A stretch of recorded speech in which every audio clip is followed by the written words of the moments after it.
Hello, community! How clever are our artificial intelligence system?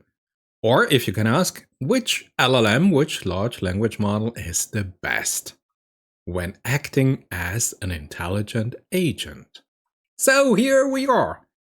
You know that we have chain of thought. You know we have React when we combine chain of thoughts with actions in agent task. And maybe, just maybe, there is a little hint that this also works for robotics.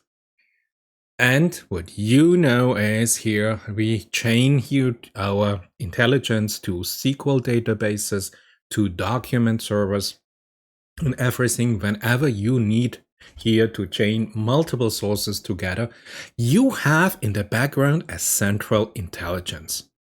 And this is our LLM that controls here the complete chaining. Now, you know that LLMs, normally when we have agents, we have simple tasks. Question and answering, text generation, translation, summarization, coding.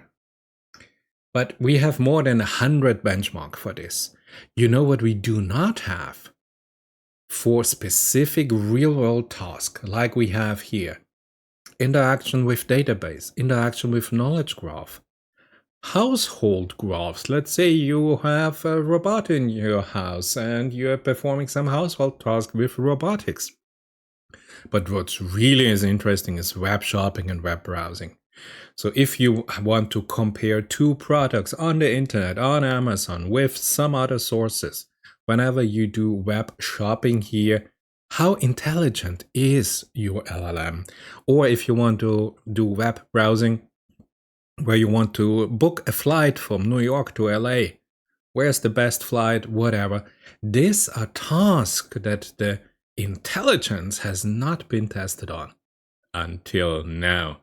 Because now we have it. So we have 8 distinct environments, from coding, from database, knowledge graph, playing some game theory, household, yes, robotics, you know it, thinking logic about puzzles, web shopping, web browsing.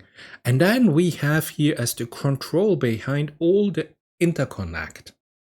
We have our LLM that act here as an agent that is steering the next step, that learns from the environment, interacts with the environment, becomes more clever. And here in the LLM, you have your Vicuna, your Llama 2 models, your Dolly, your GPT 3.5 Turbo, your GPT 4, maybe your GPT 5.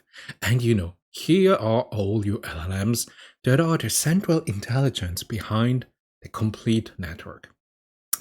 Now, we need a new big evaluation of how clever are our LLMs if they act as agent in a chained network.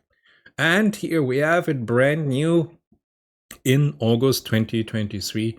UC Berkeley, Ohio State University, and Tsinghua University, and they evaluated this. Of course, you say, hey, we need a mathematical definition. What is an LLM as an agent? And I'm so glad to provide this here for you. LLM as an agent is simply a partially observable Markov decision process. We have our state space, we have our action space, we have the transition function. From reinforcement learning, you know the reward assigning function, the task instruction space, the observable space that we know from robotics, but this was just a hint from those viewers who already watched here my last week videos about robotics. So this is where our LLM agent works. So welcome, here are our contenders. These are 25 here that those authors tested. And as you can see, we have here from OpenAI our GPT-4, our ChatGPT, our old Text DaVinci 002s. We have from Anthropic Claude, from Google, we have Text Bison. And then from the Tsinghua University, we have their models. We have Vicuna, we have Llama 2, OpenChat, also from Tsinghua.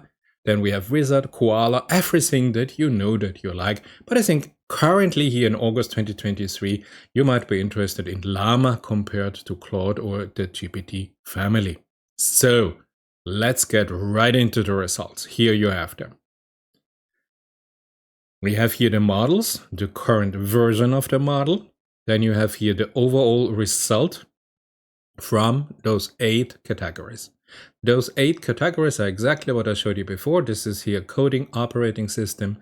DB stands for database here, every interaction with the database, knowledge graph, and so on. Then this here is web shopping and web browsing. So let's have a look. And since Llama 2 is currently, when I record this video, rather new, you have here the Llama 7B, the chat, the fine-tuned model, the 13B fine-tuned model. Interestingly, you have here the Vicuna model, the wizard model, and you see here the overall performance here. Dolly, not so famous. Okay, the small Vicuna, not so famous. Llama 7B, not famous. Llama 2 13B, yeah, better. Okay, it's interesting that the chat version here, the fine-tuned version, is not better than a Vicuna 30B, so the same 13 billion free trainable parameter size. I would have expected personally that the Llama outperforms here Vicuna, but hey, wow, Vicuna, congratulations. I mean, yes. And this is here our contenders. But you might say, hey, wait a second, those are the open source LLMs. I mean, Llama and open source, you know, this is not true, but let's go with the marketing. And where are the other? Where are our big players? Well, here are our big players. But look, they are in a complete different league. We have here Google's Text Bison, okay, 1.3. We have Claude 1.9. Then we have our good old friend ChatGPT 2.5. Then the latest from Claude 2.7. But then, and hold on till you see GPT-4 outperforms everything. Without a doubt. Look at this. 8 categories. 7 out of 8. It outperforms. And in this one, web shopping, ChatGPT is even better. So here you know it. If you want to know, let's say for database, and I have here because I think database or vector stores or everything that you chain your complete document server, your SQL server, your NoSQL server, your whatever databases you use where you have your corporate documents, your private documents. If you do this and you ask yourself, can I use an open source LLM as the central intelligence behind our network? Or should I go and should I pay here GPT-4 for doing the job? I think if you look at this, you know, I'm amazed. I mean, Text Bison, so Google here with database is 12. ChatGPT is 15. The latest Claude is 16, but GPT-4 is 33.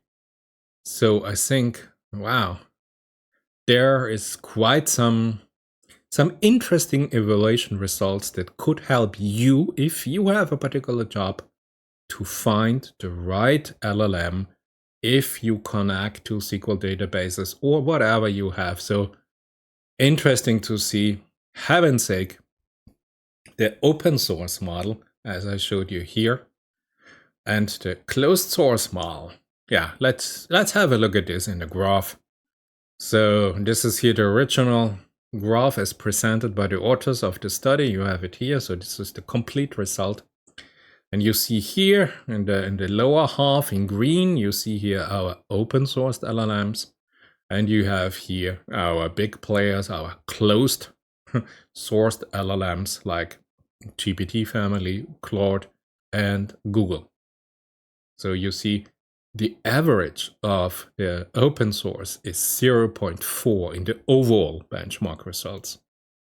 And then if you look here at if you want, the big player, the average is 2.24. So this shows you, my goodness. And then if you look closer here at the top performing GPT-4, it outperforms everything significantly. So this is the naked truth about how good are our LLMs today in August of 2023 if we use them as an agent in long chains, maybe you know what I mean, in a complex network where we have coding, where we have access to databases, SQL, NoSQL, whatever you have. There's an excellent documentation, all the benchmark data, all the details. If you want to dive into, please look here at the original literature. UC Berkeley, great job here with their partners here publishing these results. And I think it is important that we understand, if we use for chain of thought or React or anything where we have logical reasoning, interacting with the environment, thinking about what could be the next step of action that a system should think of. Maybe there could be a robotic application in the background. I don't know. I don't want to say anything. But you see, my goodness, there's a clear ranking of performance whenever you use an LLM as an agent. I hope it was informative for you. I hope it will influence your further applications. And if you wonder that the performance of your system is not optimal, maybe now with this brand new benchmark about how clever are LLMs when they act as agents in a multi-element environment, databases, web browsing, web booking, web interaction, robotics application. Now we know a little bit more about it. I say thank you. It was fascinating to talk to you today, and maybe I can see you in my next video.